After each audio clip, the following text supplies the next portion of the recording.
పితా పుత్ర పవిత్రాత్మ నామమున ఆమె. జ్ఞానవాణి ప్రేక్షకులకు ఈ ఉదయకాల స్వాగత సుమాంజలులు.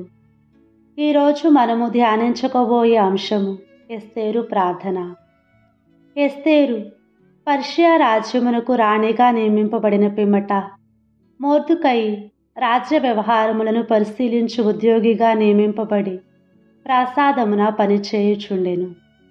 అప్పుడు రాజు నివాస ప్రాంగణమునకు కావలికాయు నపుంసకులు బిక్తాను తెరేషు రాజుపై ఆగ్రహము చెంది అతనిని హత్య చేయ చూచుచుండిరి.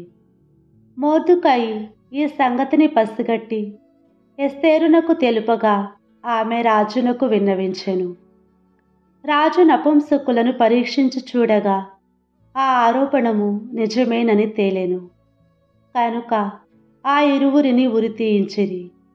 ఈ సంగతి జరిగిన కొద్ది రోజులకు రాజు హామానును ప్రధానమంత్రిగా నియమించెను. ఇతడు హమోదాత కుమారుడు మరియు ఆగాగు వంశస్థుడు.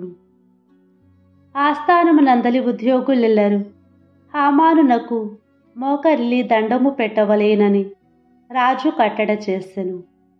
మొర్దెకై ఒకడు తప్ప మిగిలిన రాజ్య ఉద్యోగులెల్లరూ అట్లే చేయుచుండిరి.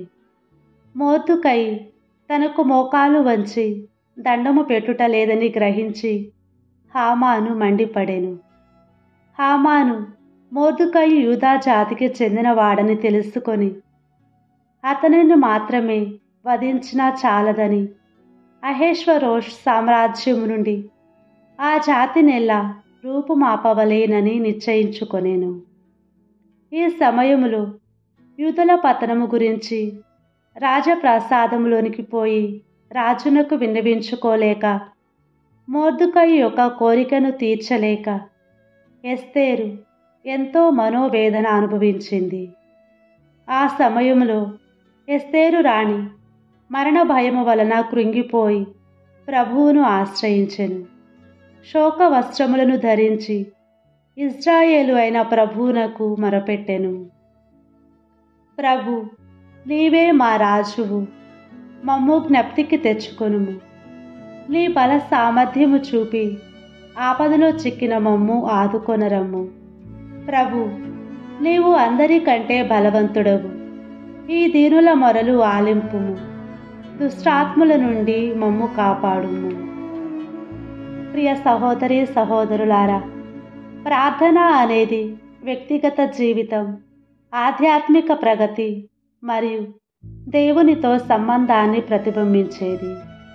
ప్రార్థన అనేది మన హృదయపు మాటలను దేవునికి చెప్పే ప్రత్యేక అవకాశము. పౌలు గారు ఫిలిప్పీలకు వ్రాసిన లేఖ 4వ అధ్యాయము 6వ వచనములో ఈ విధముగా పలుకుచున్నారు. ఏ విషయములోనైనను ఆందోళన పడకుడి. ప్రతి విషయములోను ప్రార్థనతోనూ విన్నపముతోనూ కృతజ్ఞతా సహితముగా మీ కోరికను దేవునికి తెలియచేయుడి. ఎస్తేరు ప్రభు యొక్క అద్భుత శక్తిని ఎరిగి తాను చేసే పని దేవుని చిత్తానికి అనుగుణముగా ఉండి విజయవంతము కావాలని ప్రార్థించింది.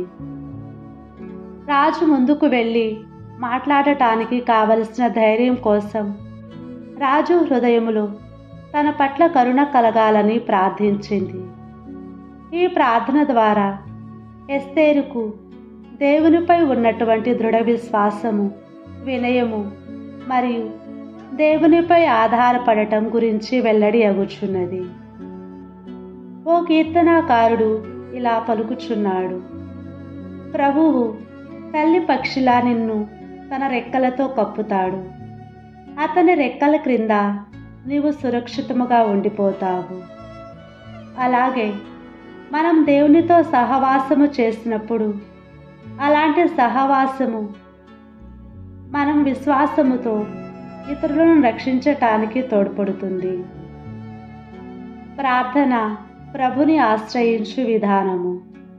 మొదటిది, కష్టకాలములో దేవుని ఆశ్రయించటము. ఎస్తేరు తన ప్రజలు ప్రాణహానిలో ఉన్నప్పుడు తానొక రాణి అయినప్పటికీ మానవ బలాల మీద ఆధారపడలేదు. రక్షణ మనిషి చేతిలో కాదు, దేవుని చేతిలోనే ఉంది అని గట్టిగా నమ్మింది. అలాగే మన జీవితంలోనూ కష్టాలు, వ్యతిరేక పరిస్థితులు వచ్చినప్పుడు మొదట మనం దేవుని సన్నిధికి పరిగెత్తాలి. రెండవది, వినమ్రతతో ప్రార్థించటం. ఎస్తేరు ప్రార్థనలో అహంకారం లేదు. సింహాసనం మీద కూర్చున్న రాణి అయినా తాను దేవుని ముందు ఒక సాధారణ సేవకురాలిగా తల వంచింది. కావున మన జీవితంలో స్థానం, హోదా, ధనం ఇవన్నీ వదిలిపెట్టి దేవుని ముందు వినమ్రముగా ఉండి ప్రార్థించాలి. మూడవది, ఇతరుల కోసం ప్రార్థించటం.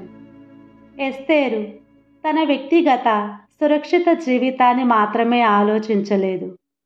తన ప్రజల ప్రాణాలను రక్షించమని దేవునికి ప్రార్థించింది. ప్రియమైన సహోదరి సహోదరులారా, ఎస్తేరు ప్రార్థన మనకు 3 ప్రధాన పాఠాలు నేర్పుతుంది. అవి ఏమనగా, కష్టకాలంలో దేవుని ఆశ్రయించుట, వినమ్రతతో ప్రార్థించుట, ఇతరుల కోసం మనస్ఫూర్తిగా ప్రార్థించుట. ధైర్యం కోసం దేవుని కృపను కోరుకుంటే మన జీవితంలోనూ ఏదైనా కఠినమైన నిర్ణయం ముందు ఎస్తేరులాగా ప్రార్థనలో దేవుని చిత్తాన్ని తెలుసుకొని ఆయన మార్గములో నడిచే విధముగా ధైర్యాన్ని ప్రసాదించమని వేడుకుందాం. ఆమేన్.